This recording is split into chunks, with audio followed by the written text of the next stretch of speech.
Hadis yang disampaikan oleh Abi Hurairah radhiyallahu anhu, man tazawwaja imra'atan ala sadaqin wa huwa la yanwi ada'ahu fahuwa zanin.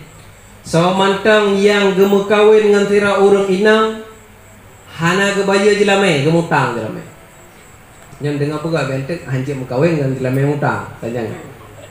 Tira urang gemu kawin jelame gemutang tapi rencana hana bayu juga. Ya, baik. Yang terjadi fahuwa zanin. Urangnya ganggap pelaku zina. Rencana gemu kawin gemutang jelame hana baik. Nyan maaf apakah terjadi hubungan suami istri dianggap sebagai uragannya betina. Urina nak kira dosa tina hana karena hana gede pu. Pajang gede pu karena tahu baru hana bayi dilame. Nyanzani. Wa manid dana dainan wa huwa la yanwi qada'ahu fa huwa sariq. Mantang yang mutang hana rencana bayi ge anggap pancuri. Mutang tapi hana rencana bayi ganggap pencuri.